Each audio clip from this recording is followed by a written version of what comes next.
Hello and welcome to episode 81 of the world's first Paul Weller fan podcast. I'm Dan Jennings, and 10 years ago I gave up my live stream and career as a radio presenter with one big regret: never getting to interview my hero, the legendary British musician Paul Weller. This podcast exists purely to solve that issue. Welcome to Desperately Seeking Paul. And this week, something really very special as we visit the barn for the very first time. I meet Roger Nowell, head roadie for Paul Weller, a man who's been part of the crew since 1999. We talk about the Jam, his own band, Skeletal Family, playing with Paul on record and travelling all over the world looking after his guitars and those live performances. I was lucky enough to join Roger at Paul Weller HQ, Black Barn Studio in Surrey at the end of their 2021 tour, a tour that sadly came to an early end due to COVID. I know that you're going to love this episode, so let's get into it. Roger Nowell, thanks for joining me. No problem. You've had a hell of a day of it. Just a little bit. So we're back off tour. What have you been doing today? Is it called loading in? Yeah, loading all the equipment back into the studio and putting it in the various places where it's kept. There's a place for everything, right? It's all meant to go in a certain area. There is a place for everything, and certain things need setting up just in case Paul wants to pop in and record something. I mean, you've been working for like 3 hours, like unloading that van. Yeah, well... I was meant to help, but I don't think I was any help whatsoever. Well, the thing is, the lights aren't working around the studio, so we kept losing things. Oh, shit. Hey, look, I'm so chuffed to have you on the podcast. Thank you for my first experience here at Black Barn as well. So thank you for the invite. Yeah, welcome to Weller World. Yeah, this is very special, I have to say. This is the nerve centre. This is where everything happens. Yeah, I kind of feel like I'm in somebody's home, though, without an invite. Do you know what I mean? It's like Mr. Weller's not invited me in, you stuck me in the back door. Well, we could do it in the Roadie shed if you want. Oh, is there a shed you've got, is there? Well, there's kind of like everything's down here. They've got the container for all the old flight cases. There's the Roadie shed where we keep most of the live equipment. There's the office for Dominic, the accountant, and obviously there's a studio as well. It's a very special place, Black Barn, but we'll get into that with the conversation that we're going to have. So I'm really excited about talking to you, Roger, I have to say. First of all, let's kick off where this all began. Where did this love of music start for you? Do you know, I was thinking about this. It started probably way back in 1972. And weirdly enough, the kids in the village where I grew up in, there were 6 or 7 of us went camping. And that year, there was stuff like Alice Cooper and Schools Out and Bowie in Life on Mars and things like that. And we had the radio on all the time. And I think that's probably where I first started taking a big interest in music. And I think after that we were there for a week. I went and bought David Bowie's Life on Mars. And then that kind of changed everything for me. That's not a bad place to start, to be fair, is it, that one? I don't know what it's with Bowie, but Bowie was like the first person I just sort of went, like, probably like everybody when Ziggy appeared on the scene, just sort of kind of went, wow. And the Bowie connection continues. We'll get into that as we talk about your work, your career and stuff. So in terms of wanting to play music and be part of that world, was that something that came from a very early age as well then? Not really. I was always into music. So I was always the kid at school with albums under his arm and things like that. And sort of early 70s, I was kind of like long-haired, big great coat, rocker. And then, of course, when punk rock came around, it kind of changed a lot of people's lives. And everybody thought, do you know what, I can do that. It's not hard, I can do that. And I think what really spurred me on was there were some kids in 5th form with me, and they were, for want of a better word, they were like sort of tough, so to speak. Right. And I went into a common room and they were practicing in a band, and I just thought, they've got a band, I want a band. And then sort of punk came sort of slightly after that. And me and a couple of mates kind of formed a punk band, which I was the singer. Not that I could sing. We had a bass player who had like a guitar with 2 strings on. Wasn't a bass. And another kid on drums and a kid called Stephen Hood playing guitar. And the guy playing bass, he just like couldn't do it. So I thought, well, I can do that. So I just went out and bought a bass and became the bass player. But it was kind of like a learning curve, obviously, because at first I'm like, what do you do with it? I kind of always wanted to be in a band, and it kind of started there, really. And then with punk coming out, there was like big whole new world for everybody. When did you first understand who Paul Weller was, hear that music, the Jam? Probably like everybody else, 76, 77, 78. The first time I saw the Jam was at Bradford St George's Hall. There's a band called the Dickies supporting them. And I think that's the one and only time I've seen the Jam. I was going to go to Leeds Queen's Hall sort of like 82 towards the end. But to be fair, I mean, the early Jam stuff was great. But once it started getting a bit soul-y, it sort of like lost me a little bit then. Too soft. Yeah, kind of. I mean, learning to play the bass and things like that, you do appreciate what other musicians are doing. So my musical interests widen then, definitely. And you appreciate music a little bit more when you're actually playing it. But I've always been on the heavy side of things. So once you started tinkling with that Hammond and getting brass sections in, that was it for me. So you didn't even go we anywhere won't even mention the Style Council. I was going to say, didn't go anywhere near the Style Council, right? So, yeah. But I mean, Paul's obviously a great songwriter, as we all know. So, and a great musician. So when he started doing his solo stuff, I think I got the first single. I was in Woolworths and actually bought it on a cassette because it was cheap, being from Yorkshire.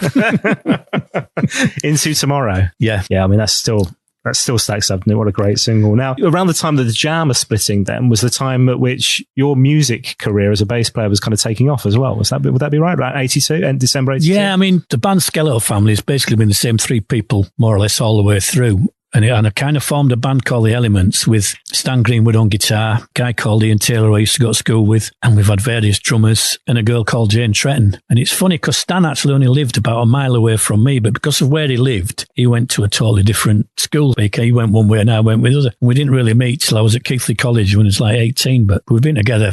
Not in the biblical sense, of course, but musically we've been together right up until the present day. So, I mean, The Elements, we kind of did an album ourselves and we learned a lot off doing that. And then it came to a point where we had change of singer and we kind of went more positive punk. We were kind of always a bit punk, obviously, but we kind of went more positive punk at the time when Bauhaus and Killing Joke and all those bands were going. And we did a single that luckily enough John Peel liked. So, and lots of like Radio 1 sessions. Yeah, no, we did like that, just great times. We did sessions and off to Paris to do gigs in Europe and things like that. So it really took off for us, and we eventually signed to Chrysalis Records. So, and amazing because you were like number one in the indie charts and things as well, weren't you? So really successful. Yeah, no, we did all right. Yeah. Can't complain. So, but yeah, so that's kind of where how I kind of got into music, and obviously signing at Chrysalis, we were at a certain level and things like that. But I mean, that all sadly sort of went at the end of the 80s. And it's funny, but the guy that used to roadie for us was roadieing for Oasis. I think I was back bricklaying and it was like February and it's snowing and raining and walls were falling over and you think, let's go home, sort of thing. And I went home and I pressed my answer machine and he goes, do you fancy coming to America with Oasis for a couple of months? Or a month, whatever. And I didn't even tell the wife. I just went, I'm away for a month. And what was your job then? So what did you have to do? So I was kind of like looking after Tony McCarroll and Gwiggs. So I just looked upon myself as like just a roadie sort of thing. So the whole tech thing, it's a bit American, but that's kind of came in later. So yeah, I had 6 years with Oasis, which is where I met Paul. And how much of that was having to look after like Liam's tambourines and things like that? We did a bit of Liam's tambourines. I mean, we used to do this thing like with Liam because I used to have like these little silver stars, and if it lasted a gig, put a star on it, like the fighter pilots used to do in World War II. So if anybody's got a tambourine that they throw and it's got 3 stars, that means it's done 3 gigs. Brilliant. How far would be the longest? Who's got the longest one? I mean, at first we used to have the same tambourine, didn't we? But when the money came in, we used to have a box full of them. We used to have their own flight case. And so the Oasis link then led to Paul. Is that how it worked? It's funny. When Alan White joined Oasis, I was looking after Alan White and Gwiggs, and we were on we're doing some summer festivals in Europe, and Whitey threw out about 4 pairs of sticks, and I'm thinking, I've no sticks. Where am I going to get some sticks from? So he's going, don't worry, we're doing the same festival as our Steve. So Dodge will give you some, his tech will give you some. So of course Dodge wound me up going, oh no, I've no sticks. But so we got some sticks off Steve. So when we met the Weller crew then, sort of night before, and we had a bit of a laugh and a drink and everything like you do. I'd met Paul earlier, but then of course I met him and his current band then and everybody else. Nice. Okay. And was it then when Oasis kind of imploded on itself that you moved over? Or I'm trying to think of the time. It was kind of a funny thing. It's like we went to France to do Standing on the Shoulders of Giants. I was kind of doing all the running around, getting gear and things like that and picking things up. And I went to France to get something or take something. And I heard that Bonehead had left. He'd had an argument with Nowell and that he'd gone. That was it. I think Gwiggs had finished recording what he was doing and he'd gone home. So when I finally got back to England, I went to see Gwiggs and Gwiggs went, that's it, I'm out. I said, well, does the band know? He says, well, I've told Marcus and that. So it wasn't until, this was like, I don't know, probably October. It wasn't until December that they found out that Gwiggs had left. And then it was all funny scenario of getting a bass player. They were like auditioning bass players and then Andy Bell turned up. But that's when they kind of cut the crew accordingly because up until then everybody had one person. They got me a visa to go to America but I never went. So in some respects I was losing that gig wasn't brilliant, but it kind of worked out better for me because from there I went to work with Cults Club, Ocean Colour Scene and then eventually sort of landed with Paul. And joining Paul was, what, 99? Would that be right? Yeah, around about 99, I was doing it's funny, Dodge said, oh, I'm going to go do Oasis, so we need you to come and do Steve on some Weller dates to stand in for me. So I came down to the barn, met John and Kenny, who I kind of knew anyway, through gigs and things. And I didn't bring anything with me. I thought I was just basically coming down, seeing them, seeing what crack was, and then going back to Brighton with Dodge, having a night in Brighton and coming home. And John just went, well, if we need you, then we better get your hotel, haven't we? So I ended up staying 4 days and then did most of the rehearsals. I had a little tour with Cults Club in Australia, which John went, well, you better come back after that. Well, I will do, John. Don't worry about that.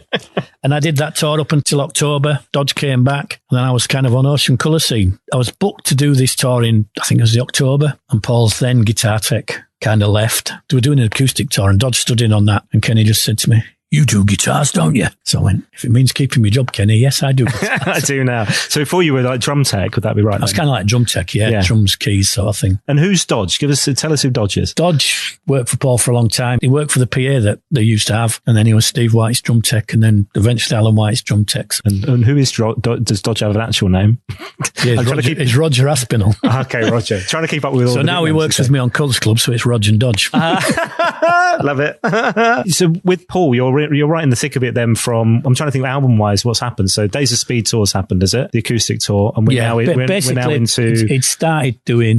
It just started Studio 150. So then when I took over looking after Paul, I don't think I went home for 5 years because he obviously used to be touring and guesting with somebody and recording and things like that. So Studio 50 was probably the first album that I worked on where I used to drive the gear over to Amsterdam, stay there, then drive the gear back when I'd finished. I've heard that Amsterdam, and this has come from interviews with Paul, but that was pretty messy, right? It was interesting. Because these were times when the band were drinking and Yeah. Yeah? Yeah. we all were. Yeah, it was a good old time. Amsterdam's a great place and we met some great people there. And it was just, the sessions were great. They worked hard, but we had to be out of the studio by a certain time. So then it used to be like to a restaurant or a bar, and then it'd get to early hours in the morning and it'd be like, shall we stay out or shall we go to bed? I'm thinking probably best to go to bed now because you're back in it tomorrow. So it's a great time. There's some funny stories obviously from there, but like Steve White setting himself on fire next to a candle. We're in a bar and Whitey's leant against this candle and his jacket starts to go up and Paul's going, you're on fire, mate. And Steve White, oh, thanks, man. No, you're on fire. Paul's talks about that time being kind of like almost like reinvigorating, doing the covers album enabled him to take stock and kind of come back then with As Is Now, which was a brilliant album. But around that time, the band really changed. So Steve White moves on and we've got the new band who are pretty much the same band in with us nowadays as well, aren't they? So really up until As Is Now, it used to be Steve Craddock and Damon and Whitey and Seamus Began on keys. And that band did Studio 150. And like Paul said, they approached the songs then as if they were their own songs. So they're doing their versions of cover versions. And As Is Now was like a completely different thing. We spent a lot of time at Music Bank rehearsing songs and then went to Wheeler End to do them where we kind of did them more in a live type thing. And we brought Yuri over from Amsterdam who engineered Studio 150 to do it as well. We tried 1 or 2 studios, but we ended up at Wheeler End and that seemed to work. Funny enough, I had that album on yesterday. I've not listened to that album for a while, and it's a really great album. Like songs like Pan and Pebble and the Boy, and then you forget, don't you? There's so many albums. Yeah, because you're listening to the new stuff all the time, and like there's so much coming through all the time. But I was like, and then Floorboys Up and Come On, Let's Go. And I was like, this is a great album. But maybe didn't land as well as Paul would want it at the time. Well, I suppose it's what's around at the time as well, isn't it? It's like any musician, if you do your work and you put it out, if you put it out when there's lots of competition, then sometimes albums do get lost unnecessarily. I mean, it's got a pretty hardcore following, so everybody who was waiting for it would have bought it, I suppose. And around that time, you're going all over the world. So we're talking about the States. We're talking like V Festival. There were gigs in Japan, Royal Albert Hall, and stuff like that. These amazing venues. Have you got any favourites where you go, actually, that's somewhere I love going there? No, I've done them that many times now. You tend to, I suppose, get blasé about it. So when you do somewhere for the first time, like with Oasis when we did Earl's Court, and you look at this massive building, and you're thinking, God, are we going to fill this? And the second time when you do it, you think, don't look as big this time for some reason. Yeah.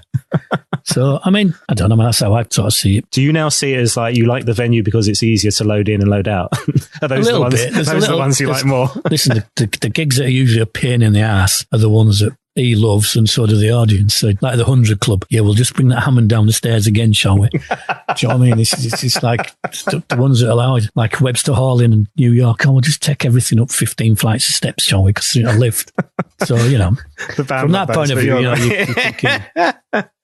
You just want to do an acoustic set tonight, mate. Paradiso, we talked about Amsterdam. Paradiso is one that comes up as a great venue a lot as well from a lot of fans. Yeah, there's some good little venues in Amsterdam, really. Paradiso is a good venue, but there's a bigger venue just on the outskirts, which is quite good. I mean, good venues are down to the audience, I think, and it's how they sort of receive you. We're talking of that. We have to talk about 2021 and the fact that after the horrors that we've kind of been through in the past couple of years, you were back on the road, finally. The band back together, back on the road, back doing live music. How did that feel? Let's talk about those first few nights of that tour and the rehearsals and stuff. But how did that feel actually getting back out there to live audiences again? Rehearsals were good because rehearsals just like an Oasis in a pandemic. And it was kind of normal down here because we were all in a bubble. It was just normal. But once we got out on the road, it was kind of like touring under an invisible restriction, if you know what I mean. Because first few dates were kind of all right. And most of the audience weren't masked for whatever reason. And you kind of forget then what's actually going on. But obviously we lost 2 crew guys to COVID early doors, which kind of give everybody a bit of a wake-up call. And then obviously one of the band went down last week and we finished 3 days early, just as I thought we were going to do it. Yeah, it's so But every so band, close,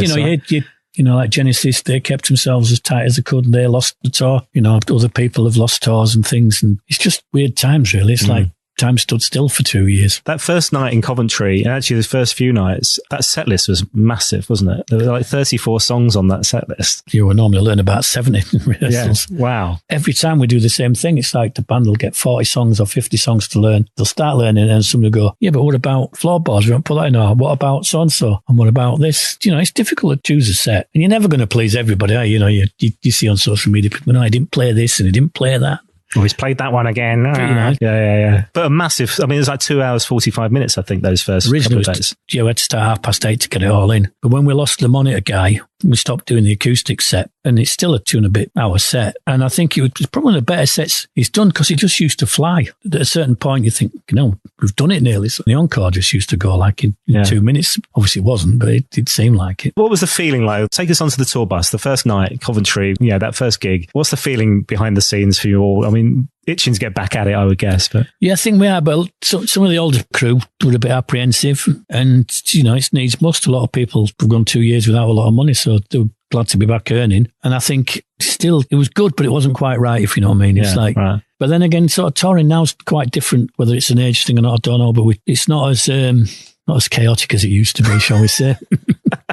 Which is probably a good thing, right? I don't know, because we've had some really good times. When we used to rehearse at London and stay in the K West, there was obviously a big social side after we'd finished rehearsing. So it was like a good carry on. We met a lot of people, had some good friends, but it's all times and places. It goes, doesn't it? I mean, it's like, that's that period, then you go into another period. Talk me through the guitars. So if we talk about Weller's, because you're Paul Weller's guitar tech. I'm guessing Craddock has his own guy. Does he have some separate? Yeah, no, Steve's got all his own guitars. Paul has 3 guitars, which he's always used live, which is the Epiphone Casino, his SG and his Telecaster. And we've got a spare of each of them. On this tour, he's played a lot of acoustic. We got a deal with Guild about 12 years ago, which is why he doesn't play the famous J45 anymore. There was, I think, Taylor had sent some guitars down and Guild had sent some down and somebody else. And he picked the Guild up and he loved it from a minute. He picked it up and that's been his main acoustic ever since. If we take the set list of Barrowlands as an example, right? So you've got White Sky, which you open with, which is a banging tune to open any gig with, I have to say. Oh my God, just like full on in your face. Take us through the rest of the set list. White Sky, straight into Cosmic on the main Epiphone, Peacock on the SG, Telecaster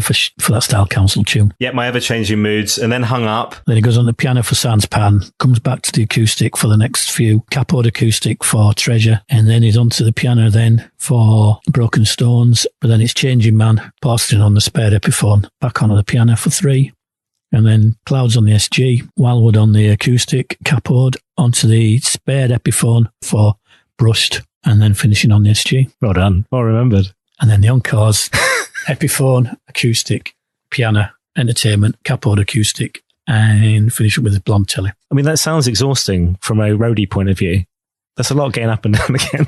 It is, but sometimes you've got gigs like that. Not the gig's drag, but it's like anything. When you're working, it goes, doesn't it? Yeah. And that set did seem to go really fast. There's been occasions I've taken the wrong guitar out. Oh, really? So what's that? So when he's playing, obviously, what are you doing at that moment? Are you trying to enjoy it, but also in mind of when you're going to swap over the guitar next, or what? Once he's out there, you've got to be keeping an eye on him to make sure he's all right.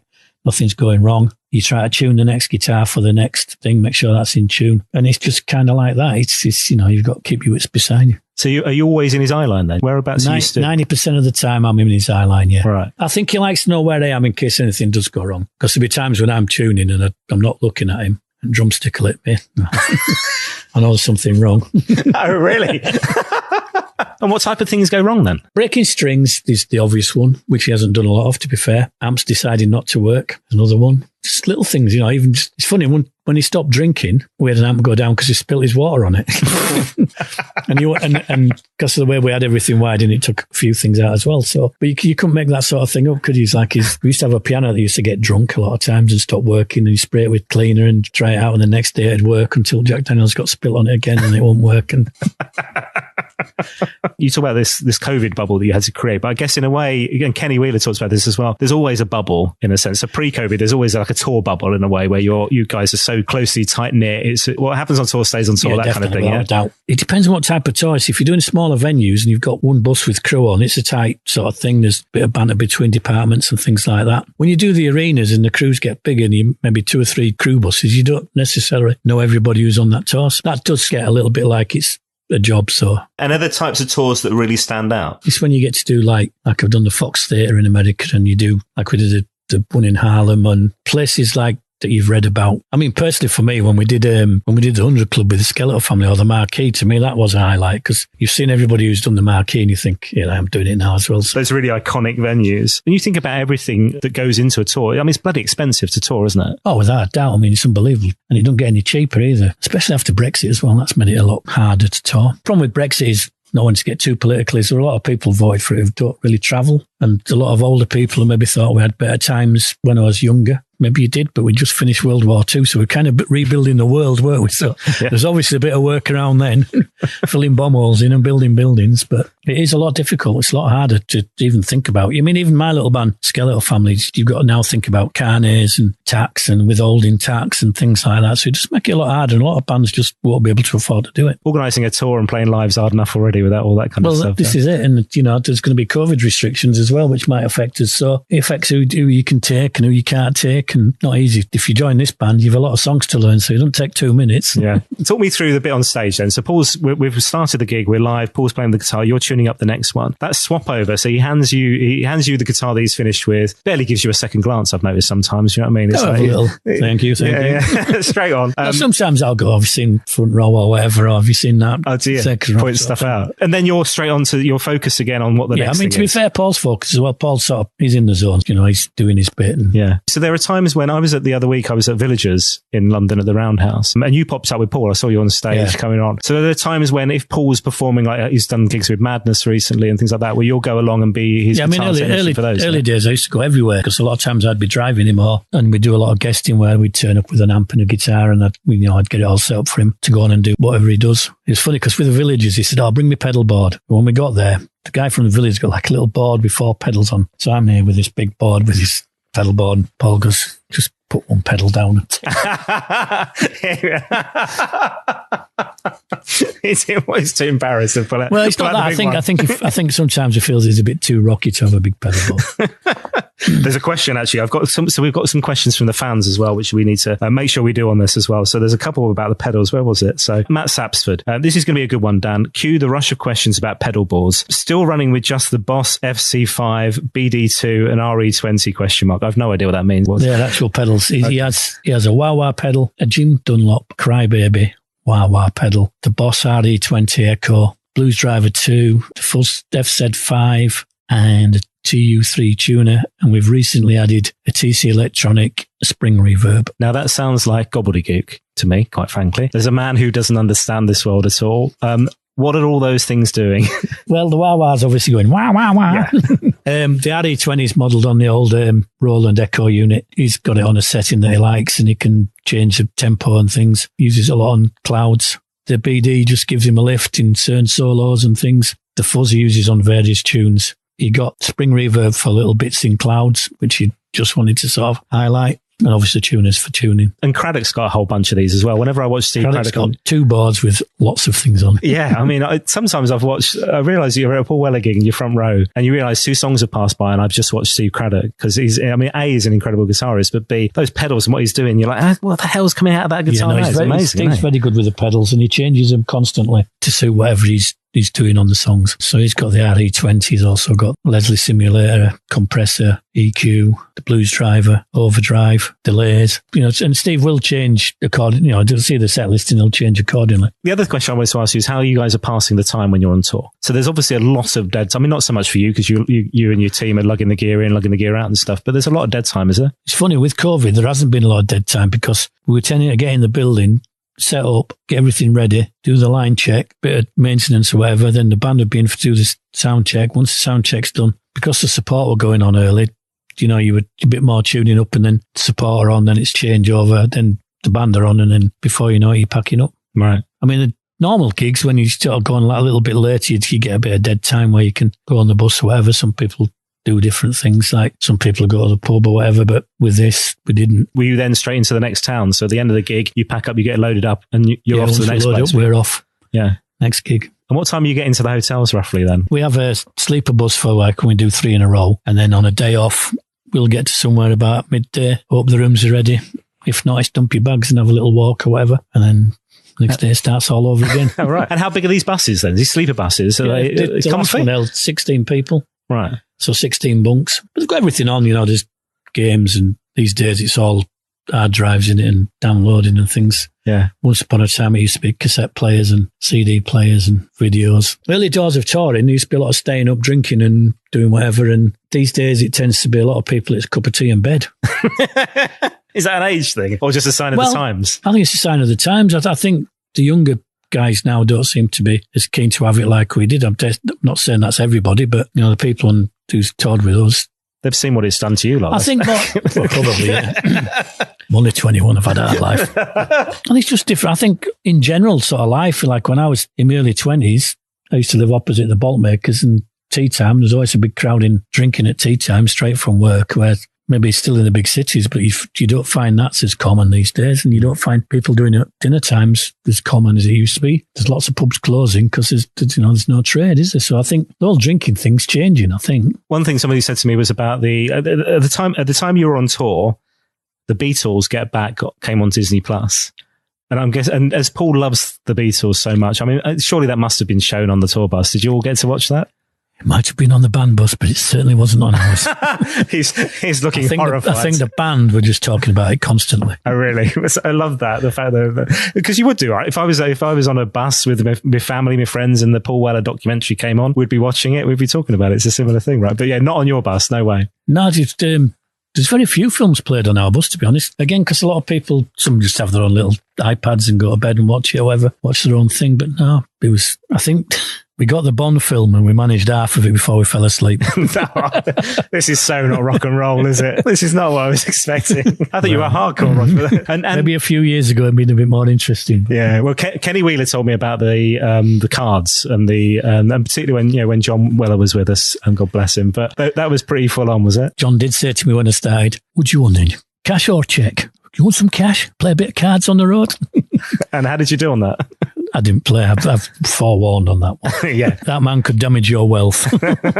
What are your memories of John? We should talk about John. John, great. I like John. John was good. You always got an answer off him. If he had any problems, he didn't mix his words. He told you straight. And he was just good. As he always said, I'm not his manager. I'm his dad. And, and there's some good old stories about John because he didn't, like I say, it's like definitely a no-door, no-show. But yeah, no, I mean, I've a lot of fond memories of John, to be honest. Even before I joined the organisation, so to speak, and from Oasis, we used to go see Paul a few times, and he'd always bump into John and Kenny. That I should have asked you really. The height of Britpop is what we're talking about now. I don't know that we talked about Britpop at the time as a thing, but obviously the time when you were with Oasis was, I mean, that was amazing. That time, wasn't it? The British music then was at a real high. Again, well, there's Rich Vane. I think a lot of bands suffered for it because under normal circumstances, they probably sold more records and got better deals. But there's just so many good bands that Like everybody could be Oasis. For us, it was a great time, obviously. So, were you with the band for Nebworth? Yeah.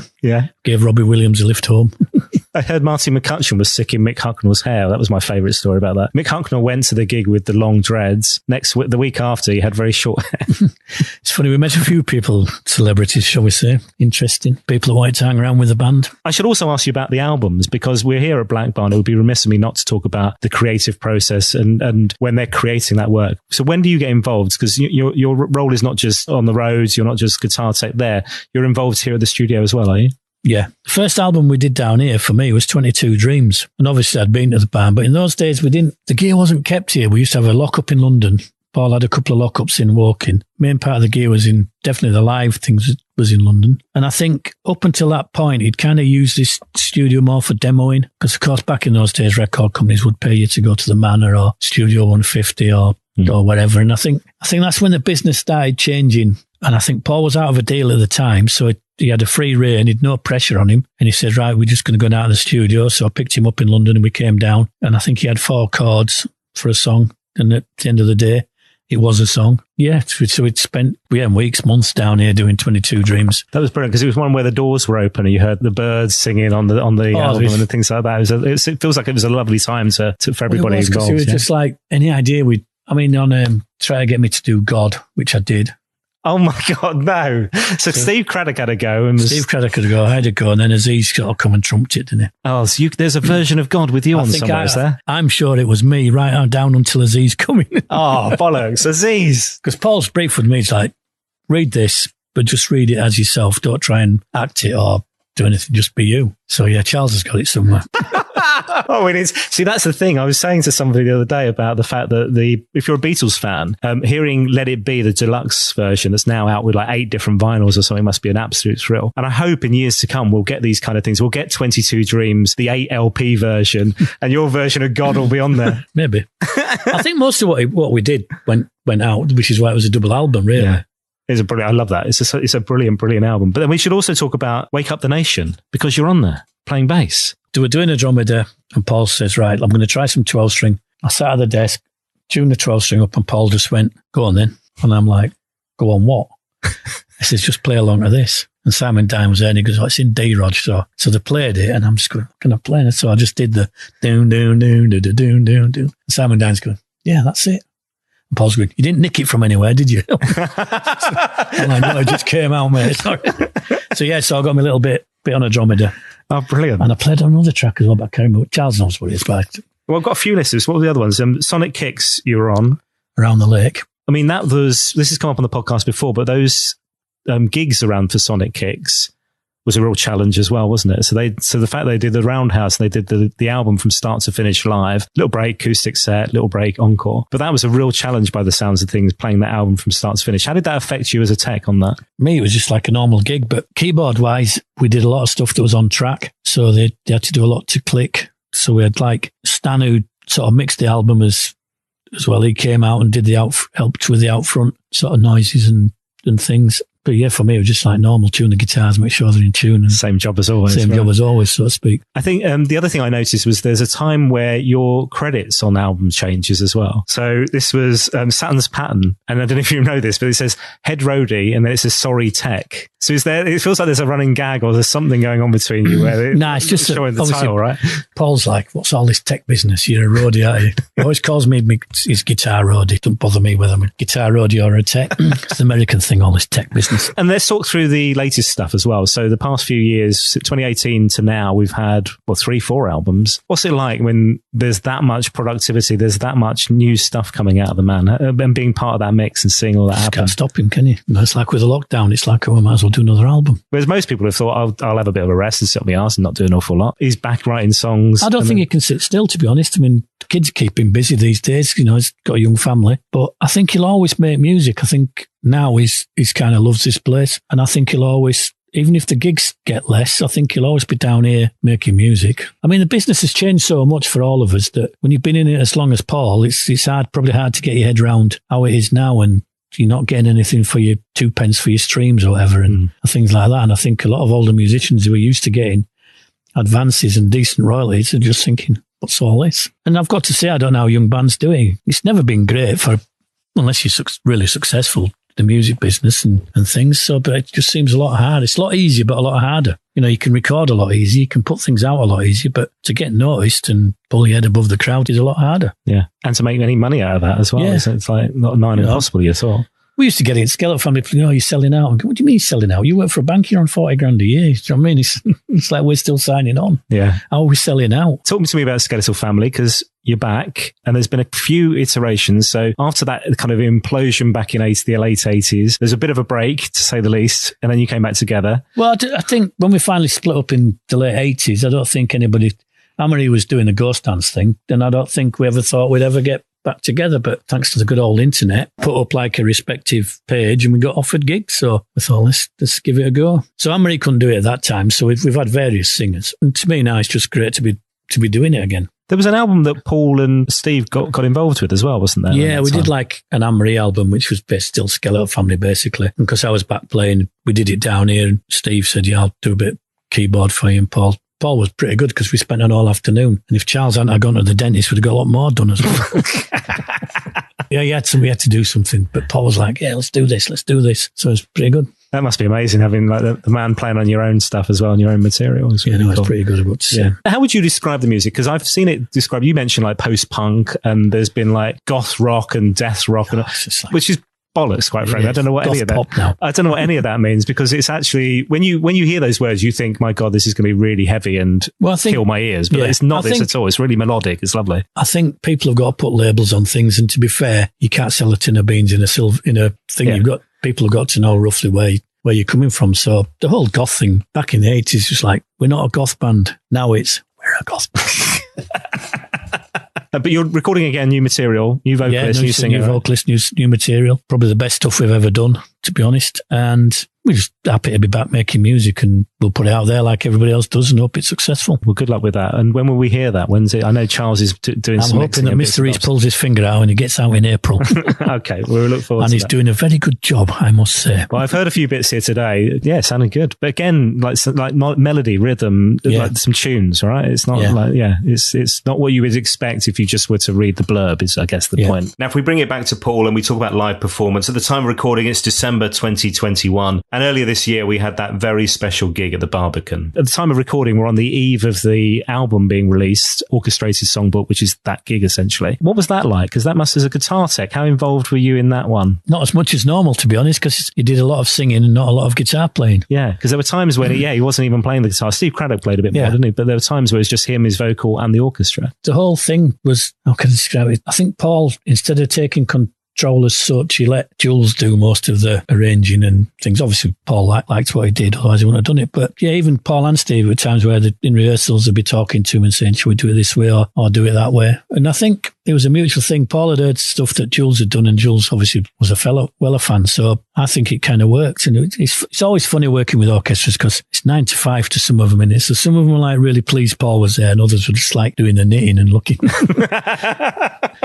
They do so many that they're probably just like, it's another guy. We had it on Cult Club. We did Hollywood Bowl, same thing, orchestra to Cult Club hits. After the gig, they're like packing up. It's just another day at the office for them. Do you know what I mean? It's like, it's really special for everybody else because there's an orchestra and that, but they're just, what are you doing tomorrow then? Taking kids out then? Yeah. Because there was also the orchestra with Hannah Peel a couple of years back before that with the Other Aspects gigs, the Royal Festival Hall. And again, was that one where your involvement was very minimal because I was out with Cult Club at the time. What's Boy George like then? Because Boy George was on the Barbican gig as well, so there's a nice kind of crossing of your worlds, right? Boy George is all right, but I mean, I like George because he's Boy George, isn't he? When he wants to be Boy George, he's Boy George. A diva, when he's good, he's good. He wanted him to do a track on one album that never happened, and then I can't remember what album it was, but he came down and did. And A Kind Revolution did ones here. That was great. And that worked. So we just came down, sat in there. It's funny because we were filming it and George is like, you should have said I'd have put my makeup on.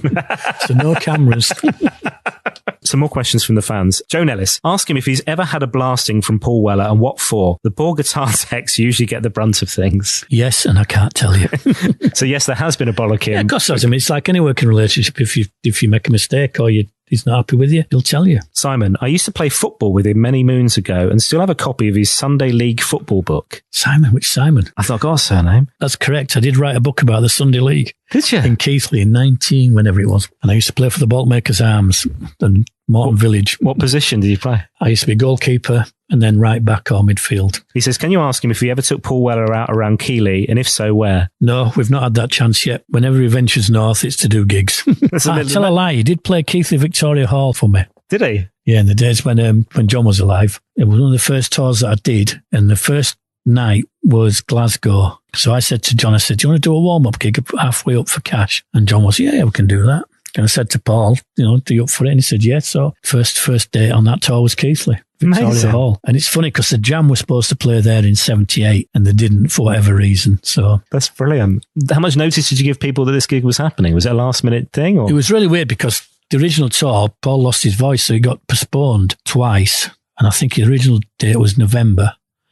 And we eventually did it in February. And it sold out in about 2 seconds. The venue only holds like 600 people, so that just went like that. And you worked it as well as being part of the experience. I was a promoter and the guitar tech that night. Yeah, brilliant. I love it. It's funny because I got my mate to sell tickets, and he just had like a workwear shop, but he used to sell tickets for the gigs that I put on. And there's a picture of it, like a big long queue for these tickets for Weller. But it's like anything else. People would buy them and 2 minutes later they're on bloody eBay for whatever. Yeah. That's brilliant. He says he also has a couple of more standard guitar questions. What type of strings and plectrums does Paul Weller prefer? Mr. Weller plays Fender Heavy plectrums, and at the moment we're Elixir strings 10 to 46. And what's the difference? This is me being an idiot. Well, obviously plectrums get various thicknesses, and Paul prefers heavy, which is a thicker plectrum. He normally uses white ones so I can see them on his mic stand to know when he needs more. And strings, he was with Piccato for years and years and years, sort of same gauge, 10 to 46, and they moved their operations somewhere else, so we had a change. He said also, pretty sure Roger would have been involved in getting Oasis to sponsor a pub football team, the Boltmakers Arms in Keighley. Is that right? Yes. How did that come about? I was talking to a girl from Adidas and I said, do you want to do a kit for my local football team as an Oasis sponsorship? And she said, yeah, we can do that. So I saw Noel, said to Noel, shall we do it? And he said, yeah, let's do it. And it was just before they were getting bigger. First game of that season, we had the cameras to film the lads in their new blue and white Oasis sponsored football kit. Oh my God. So the Oasis logo on the front of the shirt, yeah? Oh, brilliant. Noel was chairman that year for 2 years. I love that. Right. Wardy 84, which is his favourite Paul Weller guitar solo? One of my favourite songs is Peacock Suit. So I don't really have a favourite guitar solo as such. There's so many in there. It's like you could go down the list and go, yeah, that's all right. Then you think, oh no, well, that's better. Then that's better. So which guitar are you pulling out for the Peacock Suit? The SG. That's a beautiful thing, isn't it? So where does it? It's in that box over there. Is it? Oh, in the brown. So near and yet so far, folks. The brown box. We ought to say as well, you mentioned like Paul has 3 favourite guitars, but here at Black Barn there are, 30 odd guitars probably? Something like that? He's got quite an extensive, not a massive collection. He's not a guitar man as like, I've got to have hundreds of guitars. The guitars he's got are the ones that he'll use. We have a big Gibson sort of one that's suited to jazz thing that he uses occasionally, but it's just guitar. I mean, in the studio, I'll use sort of any guitar, really. The Dan Electro gets played a lot, and with a Fox Teardrop that gets played. Obviously, he'll use his main ones from time to time, but it's usually what guitar suits the job, so to speak, in recording. And how many of those kind of iconic ones still exist? So if you think about, immediately my head pops out Changing Man, the video of Changing Man, for instance. I've not seen the video of Changing Man, but I would imagine it's the Epiphone. And is that the same one that he's now still playing live on tour? Yeah. Wow. Well, on this last tour, he did use a spare Epiphone a little bit more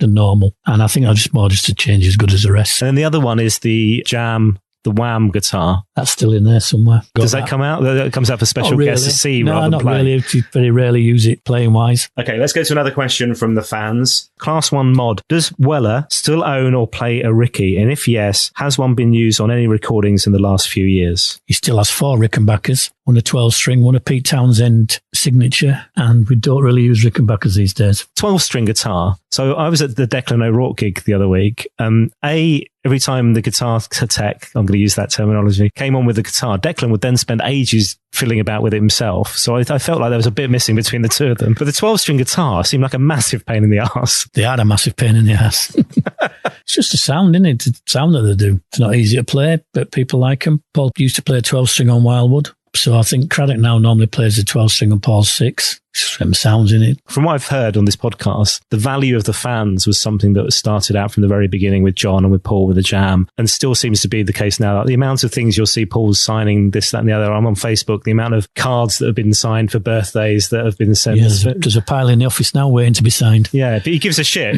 I guess is the point. Yeah, I mean, it's like any artist. The fans are not be all and end all, but you appreciate what they do. When you're somebody like Paul and Bowie and George, and you get your fans that are just nuts on you. There are a lot of the Weller fans will buy every edition of anything that he puts out in whatever form and things like that. And he does have a hardcore following. One of the things that came up a lot actually from fans was the gratitude in terms of you handing out set lists. So the first thing, obviously, the gig finishes, the band have done the encore, they've done the goodnights, they're off. Front row are all screaming at you to get the set list. And it's your job then to come and untape, get rid of all the tape, clear off as quickly as you can, presumably is the aim, right? When you set up, lights will go in, sound will go in, wheel go in. It's all nice and things. When you're packing up, everybody's doing it at the same time. So there's a fight to get crew to help you, and there's a fight to get your gear down before somebody walks on it or stands on it. So what I tend to do is, if there's any spare set lists, I'll just drop them at the front of the stage for security to give them out. And then as I go along, if I have time, because I tape them down. So by the time you've untaped it, other people have got things away. So if I have time, I'll do it. I normally with plectrums,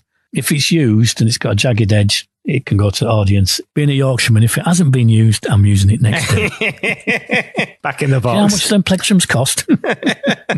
And so, I hadn't thought about the fact that the set list you're handing out is not necessarily Paul's one. It could be Steve's. It could be anybody else's. Can't it? All the set lists are the same. Craddock likes to have his guitars written down so he knows what he's getting. I don't write Paul's guitars on his, do on mine. I have a friend who's got all my set lists from forever long, and he's catalogued them all and put them all in nice order. I was going to do it, but I couldn't be bothered.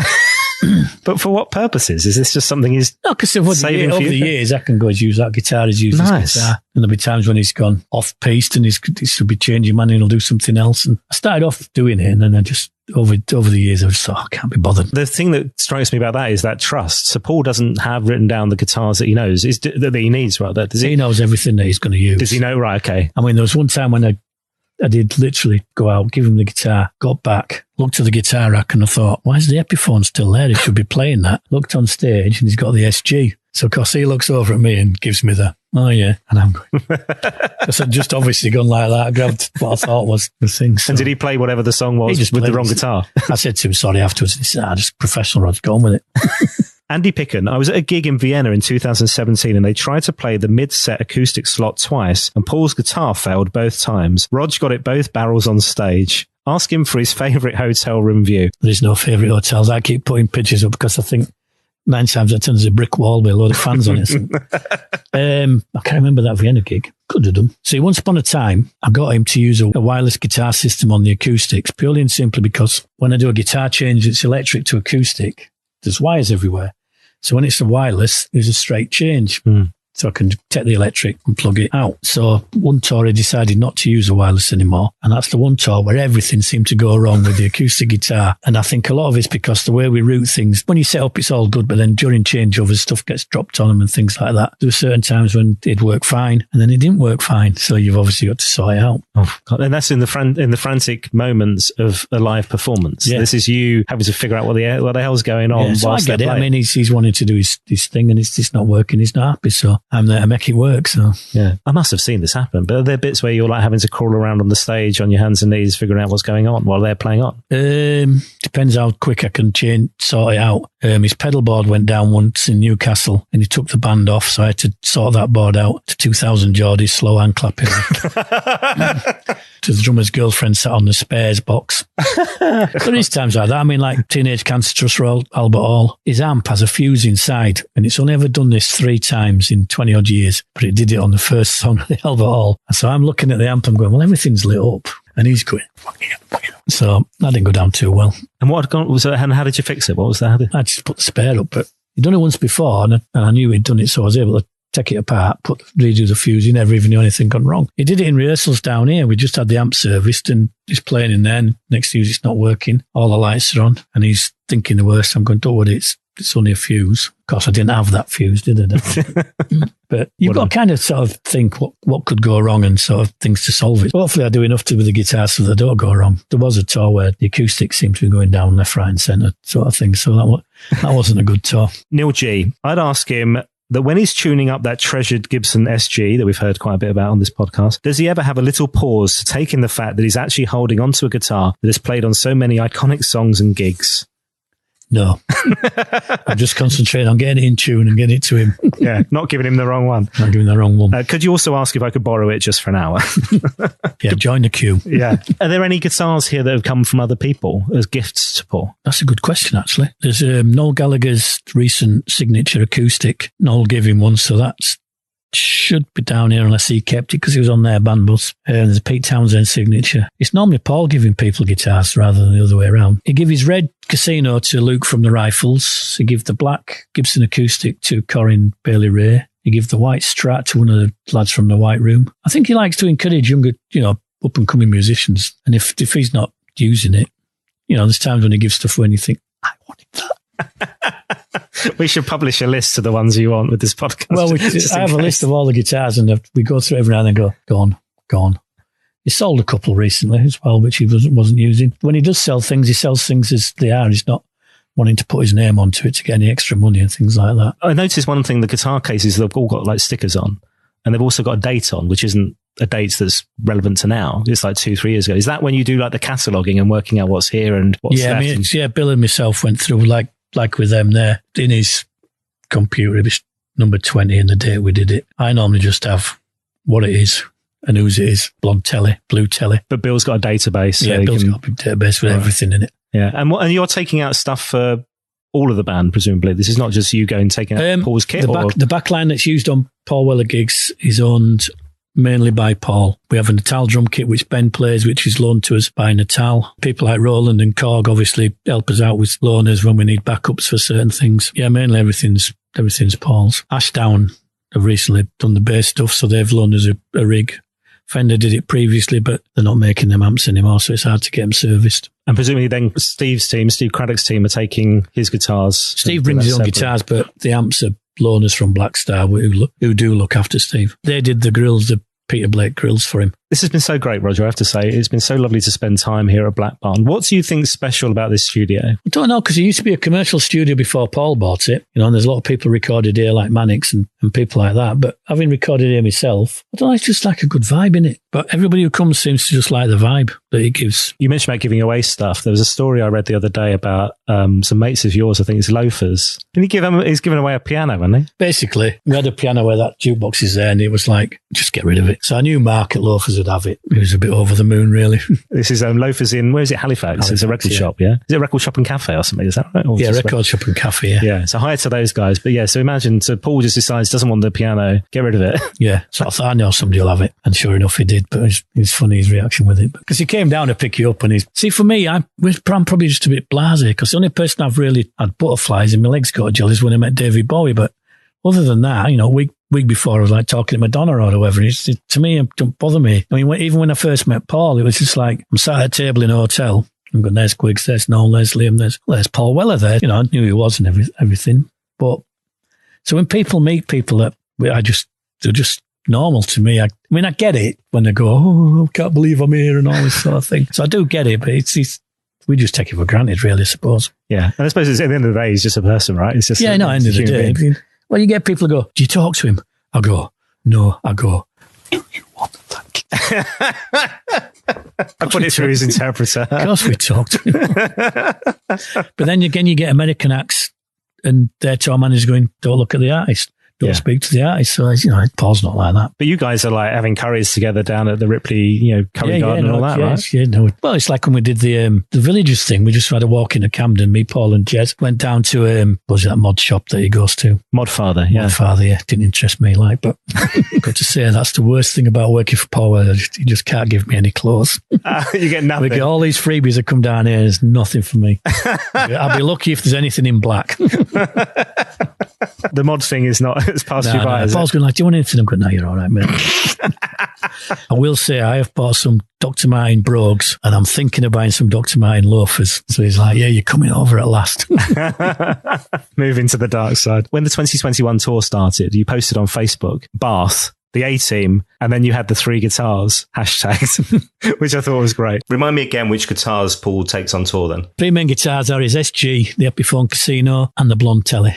He did used to favour the blue telly for a while, but it seems to be the blonde one. So when the end of the tour came too soon, Had to cancel 3 dates, I think it was, in the end, wasn't it? you guys must have been devastated, right? Yeah, because we were just so close to getting it done. You look forward to tours, and then before you know it, you've done them. It's already starting to, for me personally, it's already starting to be really busy, and it's going to be, what am I going to do? Because I've got this, or I've got that, or I've got this. It's all clashing, right, for you now? Is that right? Summertime looks like it's going to be a bit of a clash. Hopefully I can do the rehearsals in March and the April tour. It's good when it all fits, but it's just awkward when it doesn't. One of the things I really like as well is how a song will take on a new life on tour. So a song like That Pleasure off of Fat Pop, every iteration of that now sounds like a completely different tune, but it's such a great song. When he does songs, there's a recorded version, and then when they go out live, there's a live version. You'll find that Steve Craddock does different bits every night to certain things, and they'll go off sometimes when the mood takes them. It must be a bit frustrating, though, as a bass player yourself, that when you're here at Black Barn,